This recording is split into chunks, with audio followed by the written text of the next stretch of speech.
नमस्कार दोस्तों, जय जोहार। मैं कौशल तिवारी और बिहनिया संघ में आपका स्वागत है। गैर भाजपाइयों की छोटी छोटी चूक पर आहत होते आस्था और भावना आहत हो जाती है जिनकी, उन लोगों को देश के प्रधानमंत्री नरेंद्र मोदी का जूता पहने कलश को स्पर्श करना नहीं खलता और न ही उनकी भावना आस्था होती है। यही काम यदि कोई विपक्ष का नेता किया होता तो अभी तक उन बांगड़ बिल्लों की आस्थाएं ही आहत नहीं होती, बल्कि वे टूट पड़ते कि ऐसे कैसे नए संसद भवन के उद्घाटन अवसर पर किसी नेता ने जूता पहनकर कलश स्पर्श किया।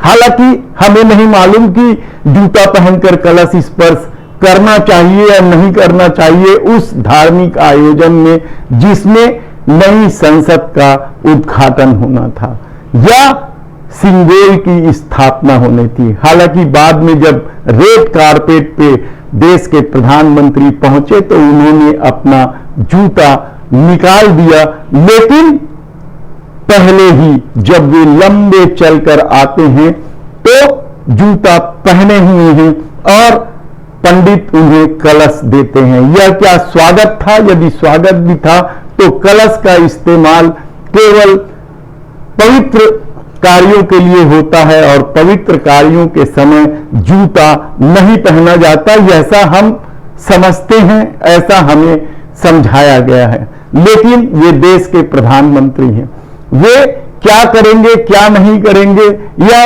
उनकी अपनी जिद है, उनकी अपनी मनमानी है, उनका अपना चरित्र है। तब सवाल ये नहीं है कि देश के प्रधानमंत्री ने कलश स्पर्श करके किसका अपमान किया है।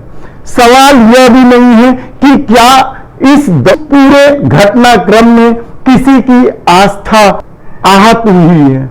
सवाल तो ये है कि उन बांगड़ बिल्ले जिनके बात बात पर आस्था आहत हो जाती है, वे उज्जैन के महाकाल में 30 किलोमीटर की रफ्तार से चलने वाली हवा से सप्तऋषि यानी गलियारे की मूर्तियां टूट गई। 10-10 फीट की यह मूर्तियां टूट गई और अब यह तलाशा जा रहा है कि इसकी जिम्मेदारी किसे दी जाए, सरकार के उस भ्रष्टाचार को या उस आंधी को 30 किलोमीटर की रफ्तार से चलने वाली या फिर उस ठेकेदार को। आस्था यहां भी किसी की आहत नहीं हुई। हालांकि इस तरह का खेल पहले भी होता रहा है। ईट पूजन के नाम पर चंदा वसूली का खेल किससे छिपा है। और राम मंदिर स्थापना के दौरान ट्रस्ट भी तो जमीन विवाद में आ गया था, उसका भी क्या हुआ? तब भी किसी की आस्था नहीं आहत हुई। लेकिन आस्थाओं का क्या?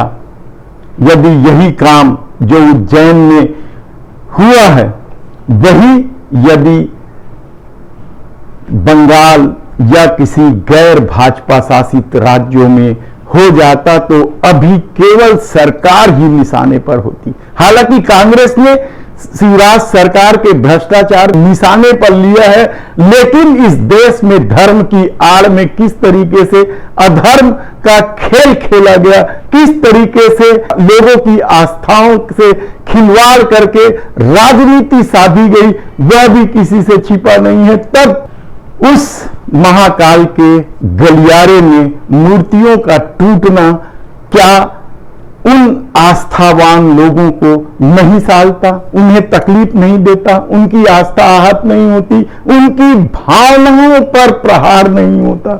ये सवाल हम इसलिए उठा रहे हैं। हमने आपको बताया कि किस तरीके से देश के प्रधानमंत्री नरेंद्र मोदी नई संसद के उद्घाटन और संगोल स्थापना के दौरान जूता पहनकर कलश को स्पर्श किया था और उसके बाद आगे जाकर उन्होंने अपना जूता उतारा था और फिर नंगे पैर पूजा में शामिल हुए थे। लेकिन इस दौर में इन सब बातों का कोई मतलब नहीं है, क्योंकि मीडिया को भी आज 9 साल पूरे होने पर जैकेट पहना दी गई है। यह मीडिया की भाषा है। जब भी इस तरह का खेल होता है या इस तरह के आयोजन होता है, मीडिया को जैकेट पहना दिया जाता है। जैकेट का मतलब है फ्रंट पेज में फुल पेज विज्ञापन, यानी सामने के पृष्ठ में केवल 9 साल के पुनर्नवनिर्माण के विज्ञापन छपे हैं और भीतर उस जैकेट में क्या कुछ नहीं छुप गया है। पत्रकारिता की दयनीयता से लेकर पत्रकारिता की दलाली तक को उस जैकेट में छुपा दी जाती है और यह परंपरा राजनीतिक दलों ने बहुत पहले से शुरू की थी। हालांकि जब जैकेट की शुरुआत हुई थी तो छत्तीसगढ़ के प्रतिष्ठित अखबार नवभारत के संपादक बबन प्रसाद मिश्र ने उस जैकेट के खिलाफ नवभारत से इस्तीफा दे दिया था, ऐसा आम चर्चा है। हालांकि यह काफी पुरानी बात हो गई है। अब तो जैकेट की परंपरा चली आ रही है कि पत्रकारिता की दयनीयता को छुपाने के लिए कोई भी आजकल जैकेट पहना देता है। तब सवाल ये नहीं है कि इस दौर में क्या कुछ हो रहा है, इस दौर में धर्म और राष्ट्रीयता के आड़ में क्या कुछ नहीं छुपाया गया है। हम आपको बताएंगे कि मोदी सरकार के 9 रत्न कौन से हैं, मोदी सरकार के 9 बड़ी नाकामयाबी कौन सी है, मोदी सरकार के 9 कमाल भी हम आपको बताएंगे और कांग्रेस के 9 सवाल भी हम आपको बताते रहेंगे। यदि आपने हमारे चैनल को सब्सक्राइब नहीं किया है तो प्लीज सब्सक्राइब कर दीजिए, क्योंकि आपका प्यार और आपका साथ ही हमारी ताकत और पूंजी है। धन्यवाद।